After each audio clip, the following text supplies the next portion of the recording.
চারিদিক পুরো অন্ধকার। এখন বাজে 5টা। মা উঠে ওই যে কাজকর্ম করছে, আর আমি উঠে একদম ফ্রেশ হয়ে নিলাম। রান্নাবান্না বসাবো, আর কি রান্নাবান্না হয় সেটা তোমাদেরকে রান্নার পরেই আমি শেয়ার করব। একদম ভোর ভোর উঠে কাজে লেগে পড়েছি সবাই সবার মতো। আর বাইরে প্রচণ্ড ঠান্ডা, মানে কি বলবো, এত ঠান্ডার মধ্যে উঠতে তো একদমই মন চায়নি, কিন্তু কিছু করার ছিল না। কথায় আছে না যে রাধে সে চুলো বাঁধে। আমি সেই ছোট থেকে এই মানুষটাকে দেখে আসছি। কখনো কোনো কাজ ফেলে রাখা বা করব না, পারবো না বলে ছেড়ে দেওয়া, সেটা আমি কখনোই ওনাকে দেখিনি। এই মানুষটাকে যত দেখি আমি ততই অবাক হয়ে যাই। বয়সের সঙ্গে সঙ্গে মানুষের কাজ কমে যায়, আর ওনার পরিশ্রমটা দিন দিন বেড়েই চলেছে। আমি ওই দিকটা রান্নাবান্নায় ব্যস্ত ছিলাম, তাই এদিকে কোনো কিছু করতে পারছিলাম না। আর মায়ের এই কষ্টটা সহ্য করতে না পেরে কাকিমা এসে হেল্প করছিল। ধান সেদ্ধ হয়ে গেছে, এটা এখন নেটের ওপরে মেলে দিতে হবে উঠোনে। আর ঠিকঠাক করে এখনও রোদটাও ওঠেনি, সকাল এখন অনেকটাই, মোটামুটি 6:30 মতো বাজে। ডাল রান্না করব, তার জন্য ভাবলাম একটু কারি পাতা তুলে নিয়ে যাই। আর আমাদের কারি পাতা গাছটা কতটা বড় দেখতেই পাচ্ছ।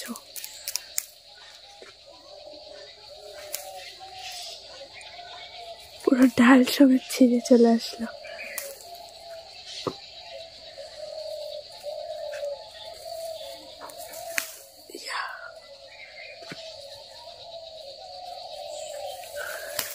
এটুকুতেই হয়ে যাবে। চলো এটা দিয়ে চলে যাই। ডাল প্রায় হয়ে এসছে, এখন ফোড়নে দেব। তার জন্য ভাবলাম একটু কারি পাতা তুলে নিই। চারিদিকে যে সব কাজকর্ম চলছে।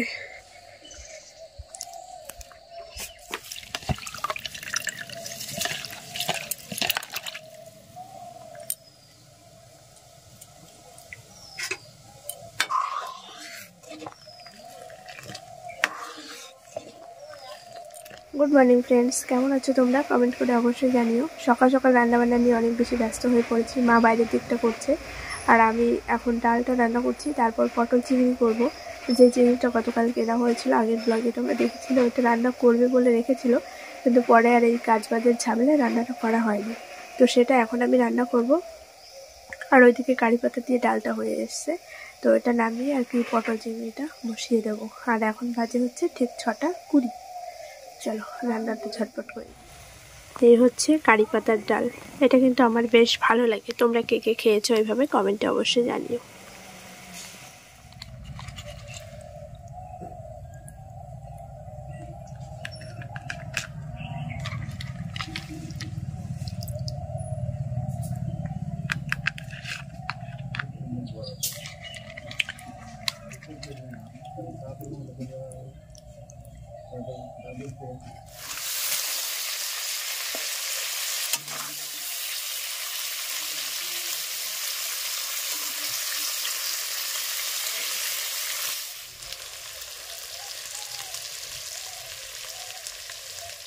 এরকম সকাল সকাল কুমড়ো ফুল নিয়ে চলে আসলো। এটা হচ্ছে ওই যে কাকিমাদের বাড়ির, ঠাম্মা গেছিল, আর এই যে নিয়ে আসলো তোমার দাদা ভাইয়ের সব থেকে প্রিয় মুসুরির ডাল, তার সঙ্গে কুমড়ো ফুল ভাজা।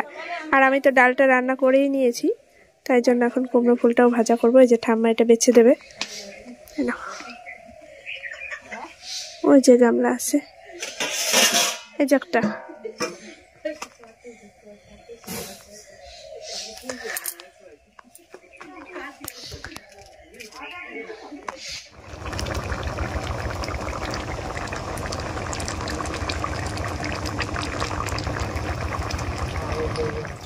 সমস্ত রান্নাবান্না কমপ্লিট হয়ে গেছে, 8টা বেজে গেছে। এখন বাবার জন্য একটু চা বসিয়েছি। ওদিকে বাবা একদম ফ্রেশ হয়ে বসে আছে বারান্দায়, গরম গরম একটু চা দেবো এখন। আর এইদিকে এই যে কুমড়ো ফুল ভাজা করছি। এটা তো তোমার দাদাভাই পেলে যে কী খুশি হবে সেটা আর বলার নয়। তো ও এখনও পর্যন্ত আসেনি, এই জন্য আসার আগে আগেই আর কি তাড়াতাড়ি করার চেষ্টা করছি। সকাল থেকে এত তাড়াহুড়ো, কি বলবো।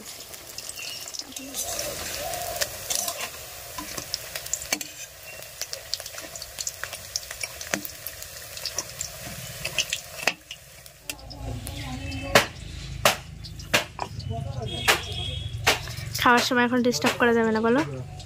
চুলের কি অবস্থা, চুল কাটবা? গরম গরম ফুল ভাজা আর হচ্ছে ডাল ভাত। ওই যে পেছনে ঠাম্মা চা খাচ্ছে, আর ওই সাইডে বাবা আছে, ওনার দেখাচ্ছে না। আর এই সাইডে যে আরও ভাজা হচ্ছে, সকালবেলাটা রীতিমতো আমাদের এমনিতেই যুদ্ধ চলে, তার মধ্যে শুরু হয়েছে নতুন একটা কাজ, যেটার জন্য আরও বেশি প্রবলেম ফেস করতে হচ্ছে। আর তার মধ্যে বাবার অসুস্থতা সে তো রয়েছেই, তোমরা সবাই জানো। তো সমস্ত কিছু মিলিয়ে মিশিয়ে সকাল থেকে প্রচণ্ড ব্যস্ততার মধ্যেই কাটছে। আর একদম ভোর ভোর ঘুম থেকে উঠেই শুরু হয়েছে সমস্ত কিছু।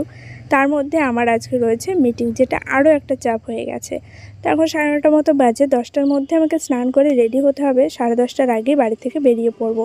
এবার শ্যাম্পু করব, স্নান করব, সেটাতে একটু সময়ের ব্যাপার, রেডি হতে হবে। সব কিছু যদি ফেলে রেখে চলে যাই, মায়ের ওপরে আবার অনেক বেশি চাপ হয়ে যাবে। তাই জন্য ভাবছিলাম যতটুকু করে দেওয়া যায়। আর ওই জন্য কাকা ভাই ওরাও যতটুকু পারছে হেল্প করছে। এবার সব কিছু আমাদের দ্বারা তো সম্ভব হচ্ছে না, তো ওরাও করছে, কিন্তু তা সত্ত্বেও নিজের কাজ নিজের তো একটু পরিশ্রম বেশি হবেই। সত্যি কথা বলতে মায়ের আজকে অনেক বেশি পরিশ্রম হয়ে গেছে, কারণ আমি সেই 10:30টার দিকে বেরিয়ে গেছি, বাড়িতে ঢুকেছি 4:30টার পরে। এবার সারাটা দিন ধরো একা একাই সব কিছু করতে হয়েছে, তবে কিছু করার ছিল না, আমাকে যেতেই হতো। আমি কাজগুলো কমপ্লিট করে স্নান সেরে ওইদিকে রেডি হচ্ছিলাম, আর এদিকে দেখলাম শিলনোড়া ধার দিতে এসছে। এটাকে আমরা আমাদের ভাষায় পাটা খোটানো বলি। তো পৃথা এই ভিডিও ক্লিপটা তুলে দিয়েছে, তাই জন্য তোমাদের সঙ্গে শেয়ার করতে পারলাম। তবে আমার ওই বাড়িটাও করতে হতো, তো এখন কি করে সম্ভব, আমার ভীষণই প্রয়োজন মানে এই শিলনোড়াটা আর কি ধার দেওয়ার। বাট এখন তো কোনো মতেই সম্ভব নয়, জানি না ইনি আবার কবে আসবেন। তো এখানে কাকিমাদেরটাও করা হচ্ছিলো, আর আমাদেরটাও এই যে হয়ে গেছে, দেখতেই পাচ্ছ, সাইডে রেখে দিয়েছে। আরও সব কাকিমারাও করেছে। আমাদের বাড়িতে যে কোনো লোক যদি আসে ফিরে যাবে না আর কি, একটা দুটো করতে করতে 5-6টা হয়েই যায়। আর আমারটা থাকলে আমার নিজেরটাও আমি করিয়ে নিতাম। 10টা 21 বাজে, সমস্ত কাজকর্ম গোছগাছ করে নিয়ে একদম স্নান করে রেডি হয়ে গেছি। এই যে ব্যাগ নিয়ে রাস্তায় ওয়েট করছি, মা এখানে বসেছিল টোটোর জন্য। তো এখনই আবার ফোন করলো, আরও কয়েকজনে যাবে আমাদের সঙ্গে। তো ওই দিক থেকে একদম গাড়ি করেই ওরা আসছে, সেই গাড়িতেই চলে যাব। তাই টোটো দাঁড় করানোর কোনো ঝামেলা নেই। চুলটা প্রচণ্ড ভেজা, এইমাত্র এই যে শ্যাম্পু করে আসলাম।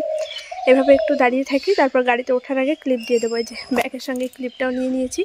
আর ওই দিককার কাজকর্ম সকাল থেকে আমি যতটুকু পারলাম করলাম, রান্না বান্না, খাওয়া দাওয়া, থালা বাসন মাজা, তারপর জামা কাপড় ছিল যেগুলো গতকাল কেচেছিলাম সেগুলো সব রোদ্রে দেওয়া।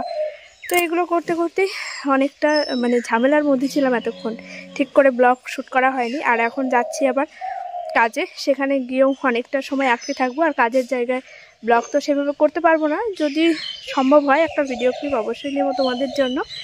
আর না হলে আবার একদম বাড়িতে এসে দেখা হবে। তো একটু বাইরেই আর কি দাঁড়িয়ে থাকি, দেখা যাক গাড়ি ছাড়বে এখন এদিক থেকে। ফোন করেছিল আর কি। আর তোমার দাদাভাইও সকালবেলায় এখান থেকেই খাওয়া দাওয়া করে খাবারটা নিয়ে গেছে, এখান থেকেই তো নেবে, এটাই স্বাভাবিক। তো ও চলে গেছে ওর কাজে। তো সকালবেলায় ভেবেছিলাম ওর কাছে আমি ভিডিওটা দিয়ে দেবো। ভিডিওটা আমি রাত্রেই এডিট করে আপলোড করে রেখেছি, কিন্তু সকালবেলায় আর মনে নেই। তো আমি জানি না আজকে ভিডিও তোমাদেরকে ঠিক কখন দিতে পারবো, কারণ কাজের থেকে আসবো, তারপর গিয়ে আমি তোমাদেরকে ভিডিওটা দিতে পারবো, অনেকটা লেট হয়ে যাবে। অবশ্যই এই ভিডিওটা তোমরা পরে পাচ্ছ, আর আগের ভিডিওটা অনেকটা লেট করেই পাবে। ঠিক আছে, ওই যে ফুল বাগান এখানে দেখতে পাচ্ছ। আমি ভেবেছিলাম একটু সময় করে যাব, কিন্তু সেই সময়টাই হচ্ছে না। যদি যাই তোমাদের সঙ্গে ভিডিও তো শেয়ার করবোই। আর এই চুড়িদারটা পরে নিলাম। আমি তো জামা কাপড় জুতো কোনো কিছুই এখানে আনিনি। এই ব্যাগটা তো ওই দাদা থেকে ওই যে সকালবেলায় আর কি ওইখান থেকে বলেছিলাম নিয়ে আসার জন্য। ব্যাগের মধ্যে ডায়েরি আছে, কাগজপত্র আছে আমার দরকারি, তো সেগুলো সবও সকালবেলায় এনে দিয়ে গেছে। আর এই চুড়িদারগুলো সব কাচার জন্য এখানে এনেছিলাম, কেচে দিয়েছিলাম, শুকিয়েও গেছে, তাই এখান থেকে এটাই পরে নিলাম। চলো ওয়েট করি।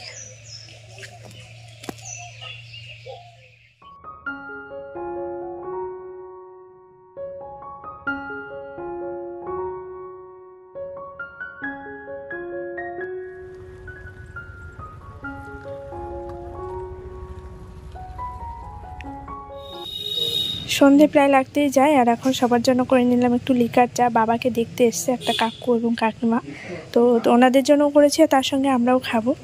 মা গেছে স্নান করতে, তাই মায়েরটা ঢালা হয়নি, চারজনের জন্য এখানে রেডি করে নিলাম। অনেকটা সময় পর এখন ক্যামেরার সামনে আসলাম। সন্ধ্যে 6:30 বাজে, আমি বাড়িতে এসেছি তখন মোটামুটি 4:30 মতো বাজে। আর তারপরে এসে একটু চা করে দিলাম, একটা কাকা কাকিমা এসেছিলো আর কি। তো তারপরে ঘরে একটু বসেছিলাম, বেশ কিছু জামা কাপড় যেগুলো রোদ্রে দিয়ে গেছিলাম সেগুলো মা ঘরে তুলে রেখেছিলো, ওগুলো সব ভাঁজ টাজ করে রাখলাম। তারপরে মায়ের সঙ্গে গেছিলাম একটু দোকানে। মা এখন রান্না বসিয়েছে, আর ঘরে টিভি চলছে, একদম লো সাউন্ডে। বাবা একটু শুয়ে বসে আর কি টিভি দেখে, কী করবে একা একা, আরও যদি চুপচাপ থাকে না মাথায় টেনশন আরও বেশি হয়, ওই জন্য একটু অন্য জগতে রাখার চেষ্টা করি। আর টিভি বাবা খুব বেশি দেখতেও পারে না, ওই হয়তো 15-20 মিনিট দেখলো আবার বন্ধ করে দেয়। তো যাই হোক, আমি এখন বাইরে বসে একটু ভিডিওটা এডিট করলাম। আর রাত্রেবেলা তোমার দাদাভাইয়ের কাছে যদি পারি ভিডিওটা একদম এক্সপোর্ট করে দিয়ে দেবো, নাহলে খুব সমস্যা হয়ে যায়, এখানে এবারই ওবারই দৌড়াদৌড়ি করতে হয় ভিডিও আপলোড দেওয়ার জন্য।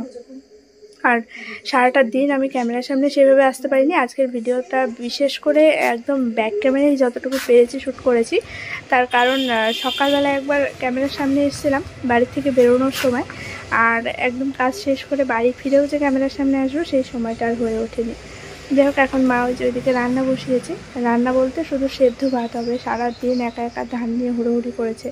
আমি বাড়িতে ছিলাম না, আর এই কাজটা যে আমার এখন এই মুহূর্তে এইভাবে পড়বে সেটা আমার জানা ছিল না। আজকে প্রচুর কাজ দিয়ে দিয়েছে, যেগুলো আমাকে 7 দিনের মধ্যে কমপ্লিট করতে হবে। মানে কি বলবো, চারিদিকের এত চাপ, তার মধ্যে আমাকে এখন রেগুলার বাড়ি থেকে বেরিয়ে বেরিয়ে কাজ করতে হবে। বুঝতে পারছি না কী করে এসব ম্যানেজ করব। তার মধ্যে নেটওয়ার্কের প্রবলেম, এখানে আমাকে সবসময় অনলাইনেই কাজ করতে হয়, তার মধ্যে ভিডিও আপলোড দেওয়ার একটা প্রবলেম। তো সমস্ত কিছু মিলিয়ে মিশিয়ে এখন আমাকেও বাড়ি আবার ছুটতে হবে। তো কিছু করার নেই, পরিস্থিতি এরকমই হয়, যখন আসে চারিদিক থেকেই বিপদ ঘনিয়ে আসে। তো কাজও তো করতেই হবে, তাই না? কাজ না করলে চলবে কী করে?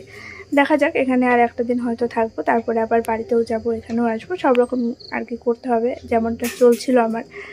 তো এখন আমি একটু বসে বসে ভিডিওটা এডিট করব। তোমার দাদাভাইকে ফোন করলাম, ও কাজের ওখান থেকে বেরিয়েও গেছে। ও একদম সোজা চলে যাবে বাড়িতে, স্নান করে তারপরে আসবে। রান্নাটাও যখন এখনও হয়নি, আর স্নান না করে ভাত খেলে কী হয় বলো তো, এখন তো ঠান্ডা পড়ে যাচ্ছে, তো ভাত খাওয়ার পরে ঠান্ডাটা আরও বেশি লাগে, রাত্রে স্নান করতে খুব অসুবিধা হয়ে যায়।